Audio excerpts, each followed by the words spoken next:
My name is Slavka, I'm from Alabama, and this channel is about living, traveling, and learning. See you on the road.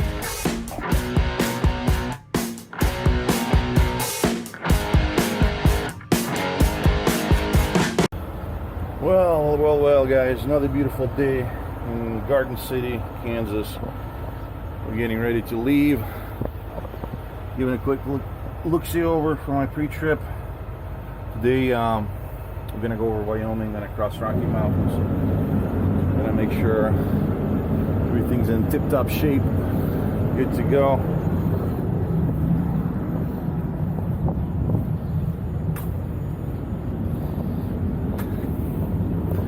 I had to do a quick repair the other day. My AC clutch. So this is AC compressor. There's a clutch right here that engages it on and off from the pulley. One of the wires right here with the plug came loose, so I didn't have AC. I figured it out. I just patched it over. There's a little patch cable right there, so I have AC until I get home and get the new harness. But it'll work for now. That's why you got to carry basic tools and some stuff, you know, electrical and wire strippers, testers, things like that, because it's not big breakdowns that get you. It's a combination of small silly shit, and if you have no way to diagnose it and fix it, or crimp the wire, or check the sensor, you're screwed, because that's what gets you. It's the small shit.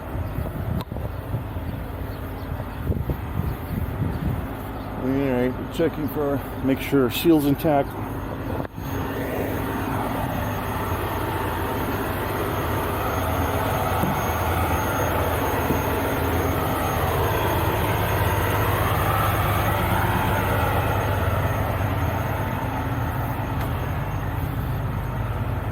Make sure nobody pulled the trailer release. It's all good. You never know, they're crazy people.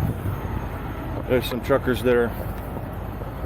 Pull people's trailers off and sit there and laugh when they drop the trailer. It happens. That's why you do pre-trip. The world is full of crazy assholes.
Passing one of the largest Colorado cattle farms around here.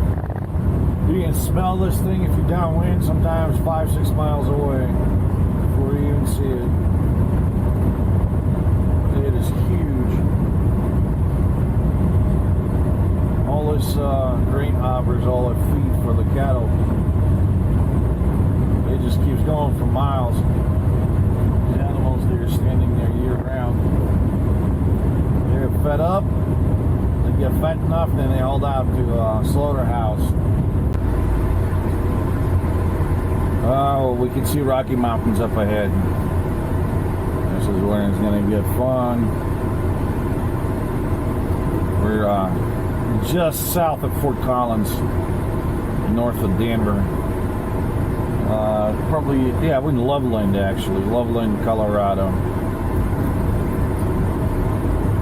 So, gonna hop on, short hop on I-25 north, and then we're gonna take the 264 shortly thereafter.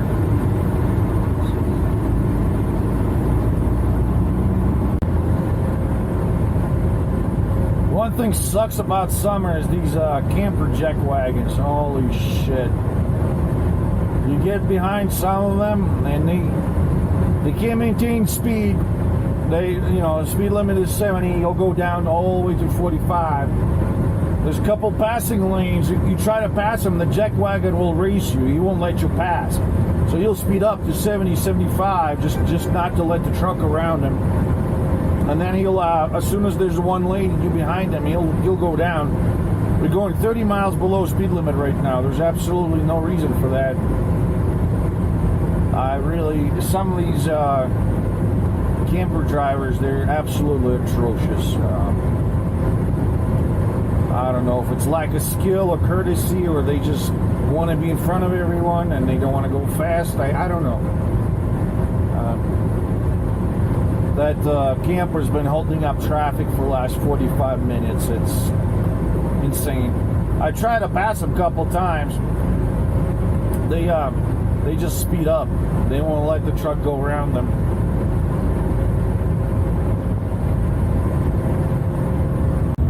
Well, here we are, US30 in Wyoming. That's a neat little bypass route if you're heading towards Oregon or Washington from I-80. It bypasses completely Utah and Salt Lake City and all that traffic and construction there. Distance-wise, it's absolutely the same. I think it's much more relaxing. It's a fairly uncongested section. It gets kind of iffy if it's camping season. But if you hit it Monday, there'll be very few campers around. So we'll come up on I-15 in about 164 miles, Busatello, Idaho. So you basically end up going around the Salt Lake City on the other side of the mountains and then coming out in Idaho, which works out identical mileage. Then going down to Salt Lake City all the way to like Ogden down there. As you can tell, I hate large cities unless I have to like absolutely drive through them. I find a ways around it. In the winter though, I wouldn't. I've taken this road in the winter when it was like it hasn't snowed for a few days. If you guys know, Wyoming is very, very temperamental in the weather in the winter. It can be sunshine in the next valley over. It'll be a complete nightmare. So I wouldn't necessarily, if it's your first time going through Wyoming, I wouldn't come here. It gets pretty steep mountains up there, further up.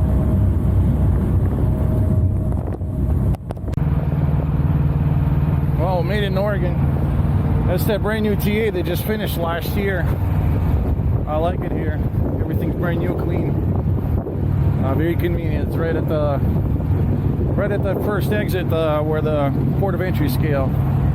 In fact, the scale's right across the street. But yeah, so I have 179 miles to go. Unfortunately, my logbook only has 47 minutes left, and the rest of the way in 84, it's pretty much one continuous canyon run across the hills and all that. As you can imagine, this part of Oregon is pretty mountainous. So we're gonna lay up for the night and then go out in the morning. Yeah, if you keep going west, eventually it'll end up on the Cabbage Pass. That's a big ass hill there. One of the few huge hills in the United States. Whew. And it is hot, guys. It's heat wave out here. They're not joking. It's over 100 degrees right now. The load's still intact. Just doing I'm gonna go sit in the air-conditioned truck cabin. So that's the dealio. You guys stay tuned. Well, it's much easier to breathe out here in the air-conditioned truck. Yeah, it's really hot. It's 107 degrees in the shade. It is, in fact, so hot that the slightest climb on the truck, and I have to turn the fan on because the temperature will just shoot up within a minute to critical. See, if you wait for the fan come on automatically, it comes on when it gets already hot. And if you're climbing grade, it may not get it down when it's this hot outside. So you kind of flip the fan on before you start climbing the grade. That way, you know, you're not going to run risk of overheating your engine, because you overheat the engine, it'll warp and you'll blow a gasket and that'll be over. It happens very quickly. And, you know, one of the worst things you can do to a diesel engine is to overheat it, because after that, it's pretty much a rebuild, guaranteed. So, yeah, you guys I'm looking at all the hills in Oregon, the old barren desert lake. Pretty much all northwest hills like that, except for Cascadia Range. So, alrighty guys, I'm gonna get me my dinner and go watch TV and hit the bunk. Tomorrow will be a delivery day. Good morning guys, good morning. It's a delivery date, so I'm about to put in some go-go juice into my tanks and keep going. So one thing about Oregon fill-ups for commercial transport, you gotta have a permit number, so you gotta literally enter it, because Oregon is not part of the IFTA system.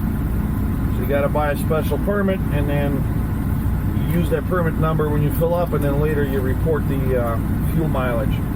Normally that's done through IFTA system, so the tax is paid at the pump. In Oregon, you do not pay the tax at the pump, so you pay it later.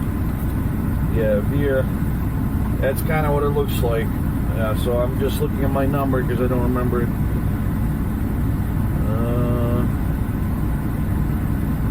Okay. So we're gonna go do everything else the same way, except we gotta enter the permit number. That's the dealio.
area in Oregon. In the winter, this place is gnarly. It's I-84. You can tell by how many hit marks. Like every foot of the divider right here has been hit with the tires or something. as people lost control here. It's not a section of this fence right here that doesn't have some kind of impact mark on it. These turns are pretty tight. You gotta slow down, especially with load. You get a lot of campers that come through here and lose control. I've seen it firsthand. There was a Dodge pulling some kind of motorcycle trailer or something. He was going downhill. He gets around the truck and then like speeds up to pass it, and then next turn he just does not clear that fence, and the whole trailer goes on hits the divider and flips over on the other side. I don't know if there was another vehicle, luckily kind of dodged it, but it's insane out of here. We're at the summit of the Cabbage Hill now. We're going to be 6% grade for 6 miles. It's a pretty gnarly one too. Very intense downhill. You really got to watch your speed and your brakes, because it's lots of turns, as you will see. And when you're heavy, yeah, you shouldn't be going fast at all. Kind of starts slowly right here, and then it gets more intense as you go down towards middle section.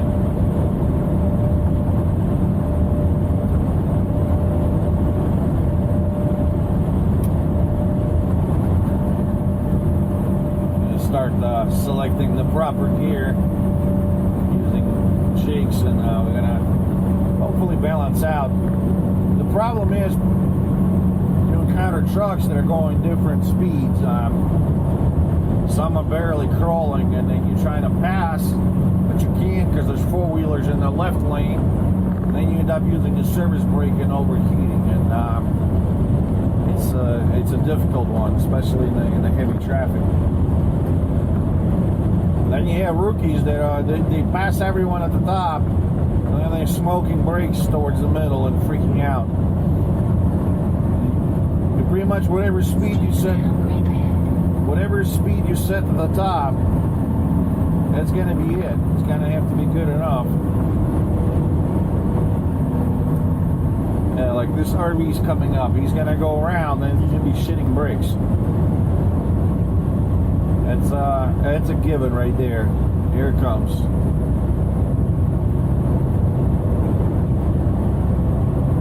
A lot of these drivers, it's their first time out here, or they haven't been with a heavy trailer or whatever.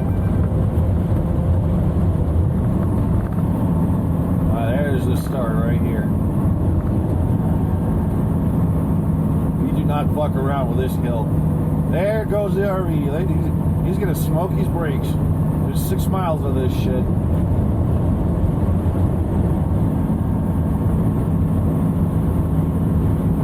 Put the fan on that produce sex and drag. Hey, you guys see there in the distance? That's where we're going to end up eventually. It's a massive slope. Oh shit, there's oversized over there.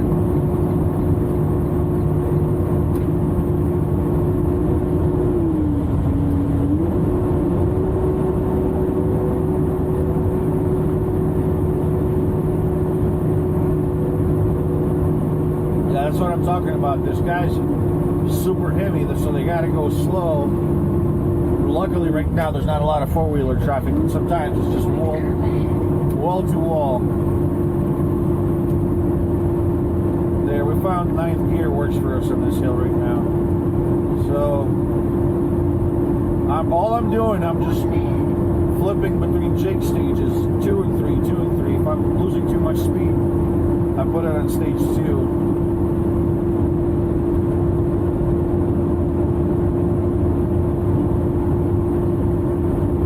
That way, theoretically, if there's no roadblocks or anything, we'll never touch the service brake with full load. 79,000 pounds right now. Just got to find a sweet spot with the gears and jake settings. It's a lot easier when the traffic is thin like it is today. I've been here in days where it's just packed, like in both lanes, and then it becomes difficult.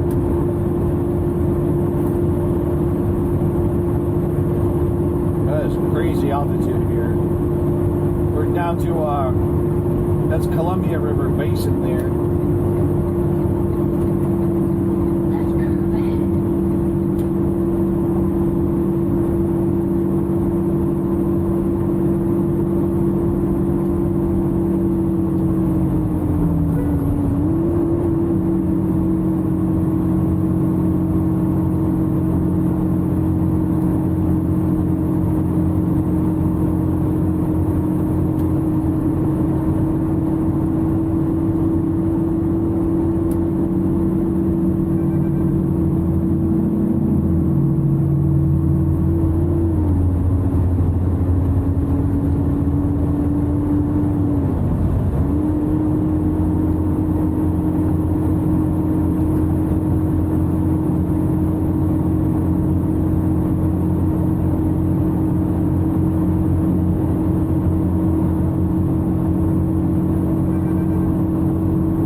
Guys are burning up their jakes, service brakes.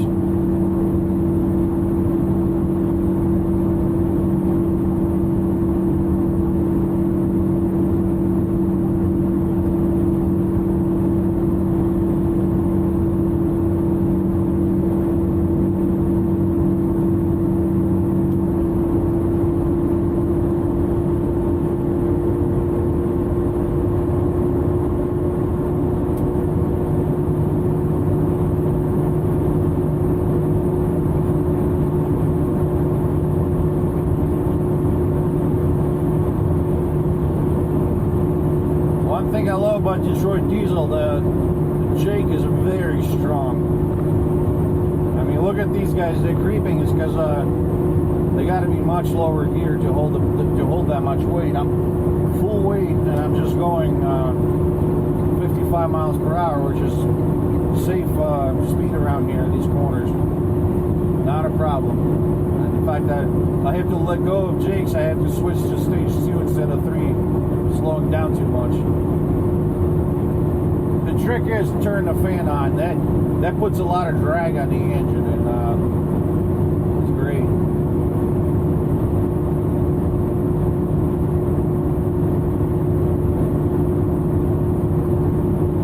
We're stabilized at 50 miles per hour at this point, so we're good.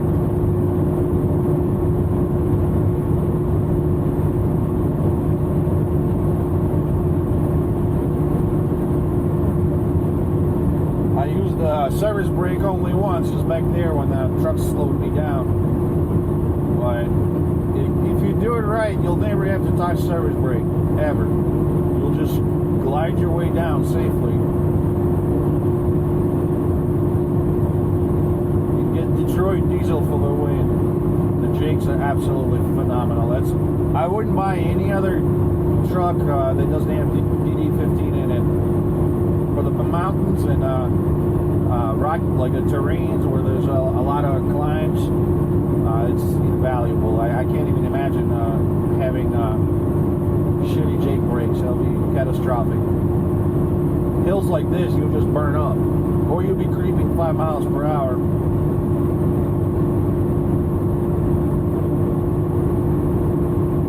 Alright, we're good here. Just one final turn and then just a straightaway towards a plateau.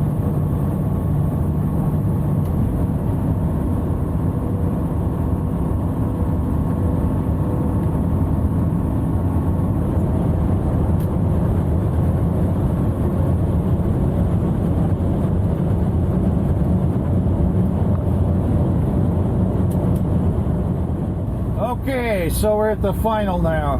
Just gotta get one more turn. That was a long trip. Started Friday morning. Today's Tuesday morning. Should have gotten here yesterday afternoon, but because I had all a deadhead, 386 miles worth of it. Unfortunately, Friday I did not get to drive. Did not get to drive with a slow. I didn't advance it much on Friday.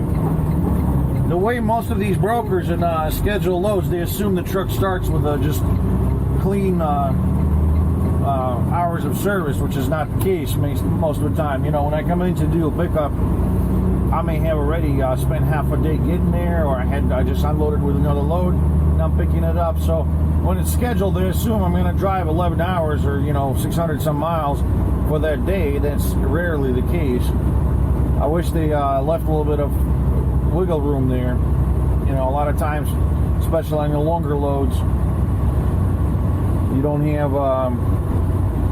have much wiggle room at all, because it's like 2,600 miles and they give you exactly 3 days. On the third day you have to deliver, and it's got to be there before like 3, for example, and it just doesn't work out. But that's not a big deal. They just called the broker, told them we're rescheduled.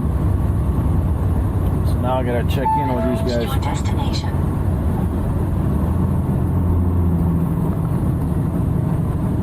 Got to figure out which business I'm going towards. Okay, I got to keep going a little bit.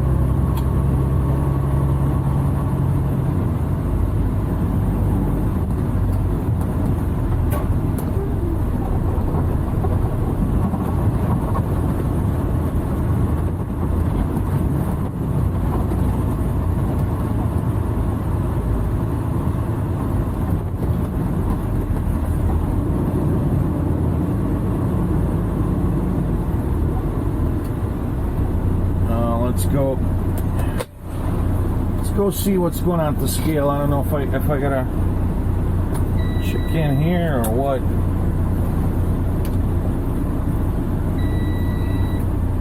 Yeah. Alright guys, I'm gonna go check in with the scale and see what's up, because I'm not a bulk tanker, so I don't know if I need to scale or just check in there. Okay, no scaling needed. Those simple instructions. We just gotta go to their chemical warehouse, which we'll discover together. I haven't been here. I've been behind that power plant. There's a little warehouse there years ago. A lot of times you come in these shippers, if you can find a spot, if you're not sure what's going on, just find spots so you're not blocking other traffic. And go walk around, find out, because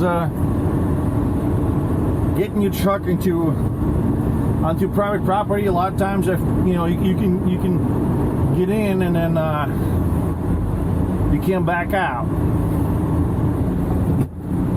Oh, I gotta go around here.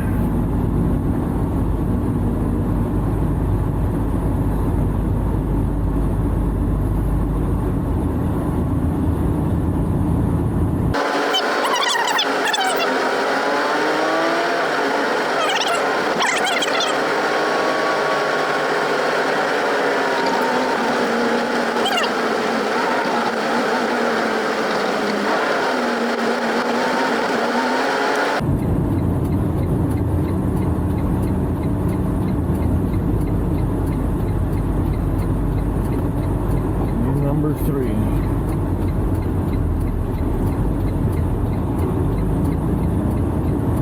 Taking it easy. I don't want to tear up the rubber on the tires on the trailer when you're making these sharp turns. And it's heavy. You can literally rip the chunks out, and then it gets expensive. All right, we'll line up and open the doors.